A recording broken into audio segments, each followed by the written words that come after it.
Hey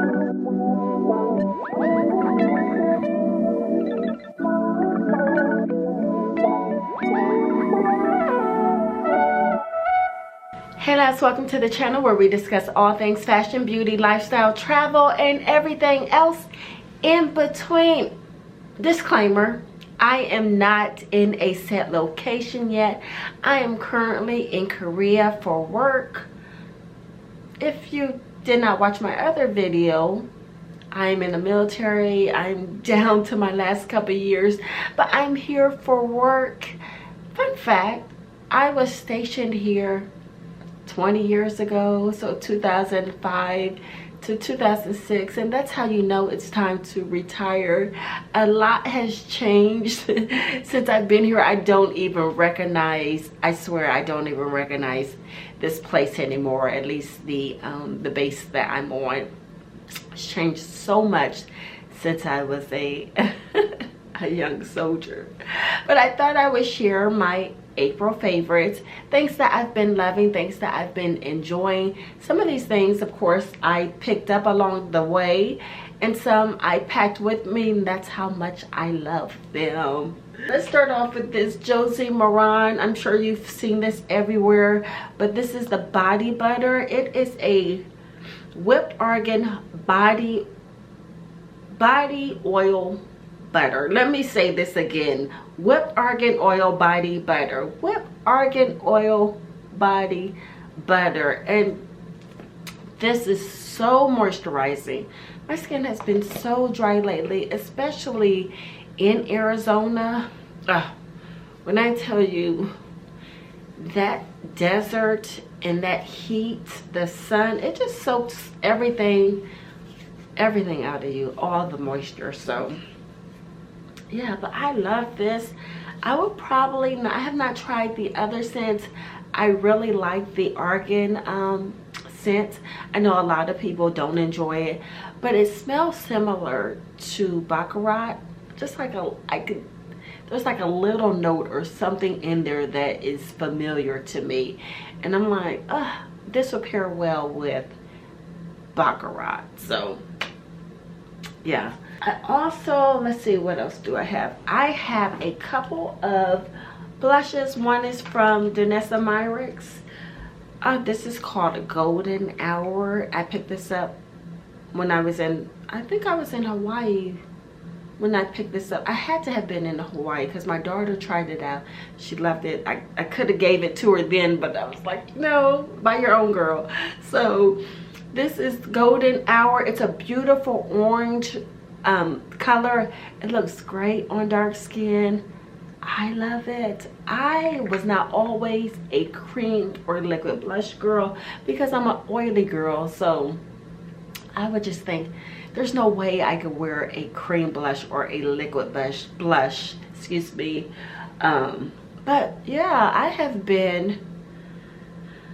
I am now a creamy blush, liquid blush kind of girl. Like, you can keep the powder. No, usually I usually layer, you know, I put on my cream blush and then I'll usually layer it with a powder blush just to make it last longer. Another blush that I picked up is Bobbi Brown. Oh, excuse me. It's the Bobbi Brown. This is in the color, I want to say it's chocolate cherry. Look at this color. Girl, it is like a reddish brown. It is so beautiful. I think Bobbi Brown is slept on. I think that she does not get the love that she deserves. Is this not beautiful?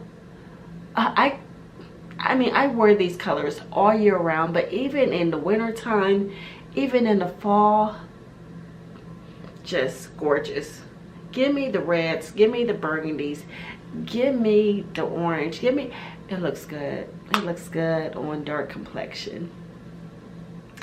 Now, I bought this perfume. I bought a big bottle of this perfume maybe a year ago. This is the Christian Dior. I want to say it's Gris Dior, Gris. Someone come on and let me know how you're supposed to pronounce that. But I like to travel with small bottles of perfume. I don't like to bring my big bottles. But I had not I had not reached for her. And I thought it was perfect to bring her for spring and summer. It's so light. It's so light. It's so beautiful. It's just a beautiful scent. I feel like there's some lilac in there. I'm gonna have to look at the notes. But I had it on the other day, and my soldier walked past me and she said, whatever you got on, you smell good. And that is, to me, that is the biggest compliment when someone tells me that I smell good. And hey, it's my Dior. Now let's talk about clothes, because I have a couple items that I want to share with you all. You know, it took me coming all the way to Tokyo to visit a Gap. I found a couple pieces out of Gap. This Gap sport sweatshirt, I thought it was so cute, the little crew neck top.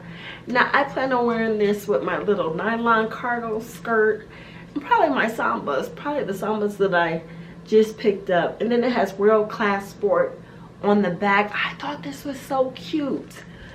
So cute. They just had a big selection. Like, what is going on with the Gap in the US?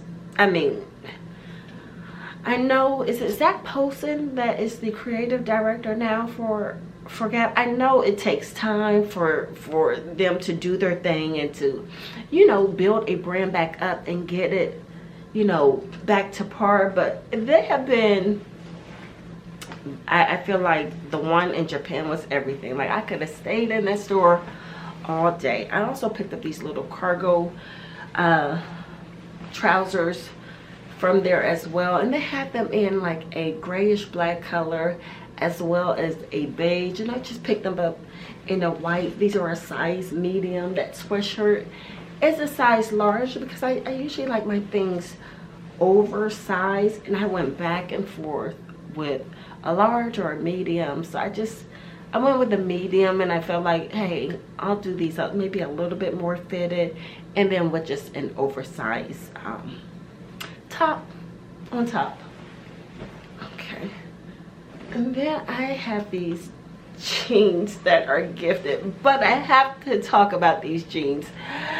These are from the brand Universal Standard, and I brought these with me on this trip because I have worn these jeans. I think I wore them before I left. They came like the week that I was getting ready to come here. I wore them right before I left, and I've been gone for probably 2 weeks now, almost 3 weeks. I've worn these jeans about 3 times. I've worn them about 3 times. They're a little cropped. They have a little stretch in them. They were gifted to me from the brand, but I would buy these with my own money. I'm a size 10. Not that it really matters. It has some stretch in it, but when I tell you, I would definitely buy these with my own money. I love these jeans. I'll insert a picture if I have one of me with these on, but they're the cutest jeans, and I think I even wore them with, I've worn them with sneakers, I've worn them with just my H&M sandals, I've worn them with flip-flops. They're just so cute. So yeah. Okay, now that's all the physical items. I want to talk about some things that I have been loving. Let's talk about books. Let me grab my phone. We need to talk about a couple of books that I have been loving for the month of April. One of my favorite books that kind of got me out of a reading funk. I felt like I was, you know how sometimes you're reading the same thing over and over again, and it all starts to sound familiar, right? So I went down the rabbit hole on on Book Talk and got some recommendations, and one of the recommendations was Broken Country. Let me see if I can pull it up.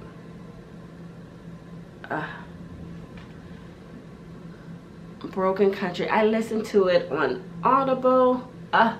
But such a good listen, because you know that makes a difference.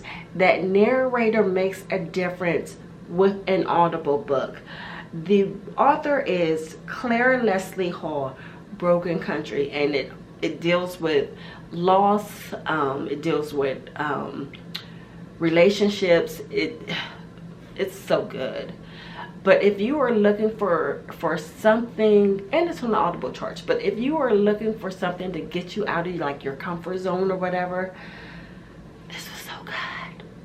It was so good. I really, really enjoyed it, and I recommended it to my mother because we have similar taste and similar genres. She reads and listens to a lot of the is it McFadden?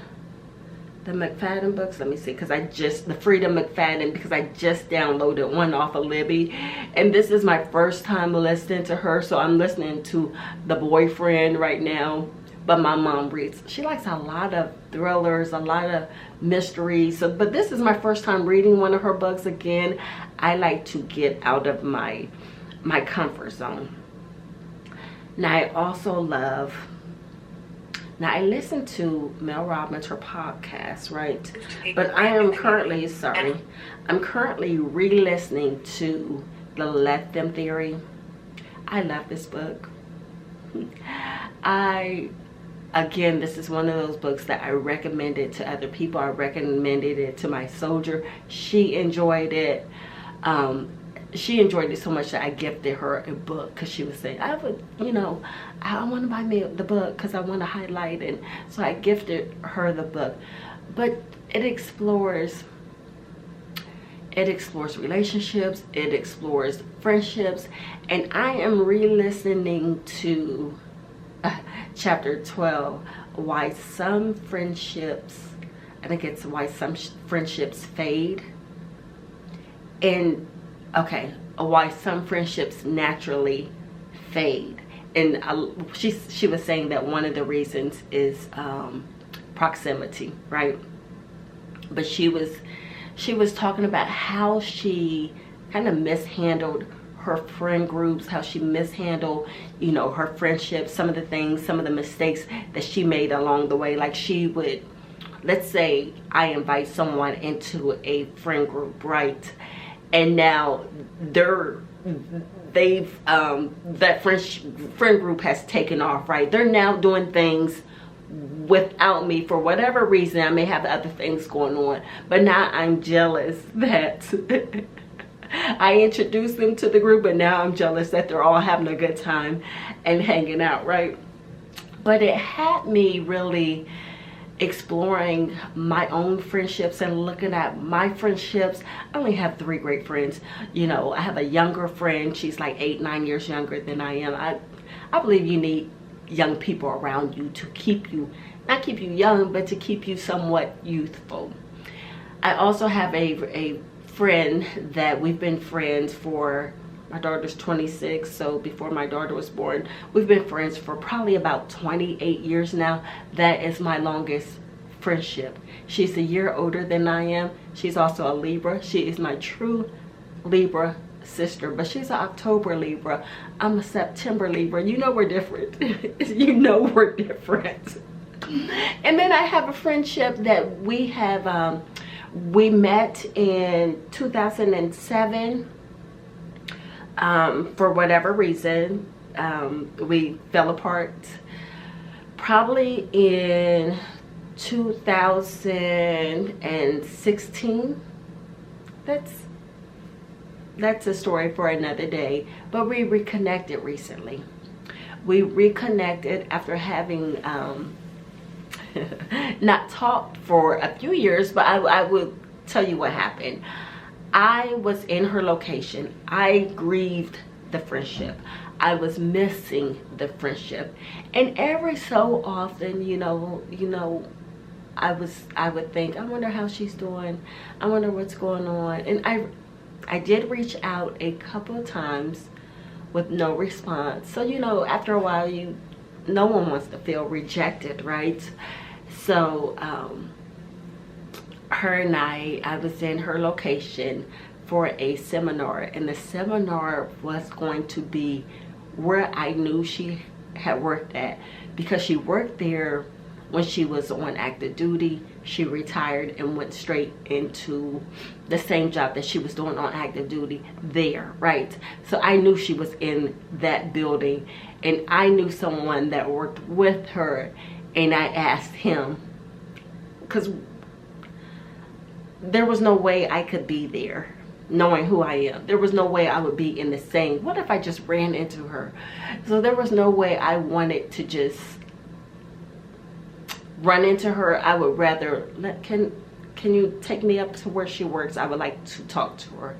And when I tell you, it was like a beat had not missed. And I embraced her, and she cried, and I cried, and I said, I was going to be back in like a month later in that location for school for a couple of weeks. So I said, if not now, you know, we may not have time to get together now, but can we get together, you know, once I return? And that's what we did. And we have been, you know, we talked about we talked about some of the pains, right? And some of the pains, some of the challenges, you know, some of the mistakes that, you know, both of us made, but we were adult enough to not point the finger at each other, but to hear each other out. We went and had breakfast. We spent the whole day together and just kind of reconnected. And then, oh, excuse me. And now, I'm in Korea. I keep getting all these public safety alerts, but I have no idea what they're saying because they're in Korean. So, but yeah, we reconnected, and we talk like, when I'm at home, we talk like every weekend. You know, we'll pick up the phone and just kind of catch up. So that's been great. So the Mel Robbins book, really, that whole friendship chapter, it really resonated with me, and I have thoroughly enjoyed that. Now, another thing that I have been enjoying is the podcast with our forever first lady, right, and her brother Craig. Now, I listened to one recently with Taraji P. Henson, and You Need to Learn How to Say No. That was a good one. Also, the one with Elaine Welteroth? Is it Welteroth or Weltroth? I don't want to mess her name up. I read one of her books. I actually went to a book signing that she had years ago in Dallas. That one was Break Up With Him, It's Over. That was a good one. But you know where I'm going with this. Dating should be about pursuing joy with Tracee Ellis Ross. Let's talk about it. Because Tracee Ellis Ross is my girl. I feel like she is my spirit animal. I resonate with like her, just her being her fabulous self, right? The way that she dressed. I've loved her since Girlfriends, because that was, for me during that time, that was like representation, right? But Tracee Ellis Ross and her and our first lady and Craig talking about relationships, and how she was saying, you know, we have this expectation, or we have this idea that at a certain age you're supposed to have this, you know, you're supposed to have the house, you're supposed to have the kid, you're supposed to have the dog, and the Prince Charming, and the, you know, the happily ever after, you know, the American dream that so many of us are sold. And it just does not, you know, everybody's life is different. It doesn't always happen like that. And but what I took from that podcast was, you have to live your life.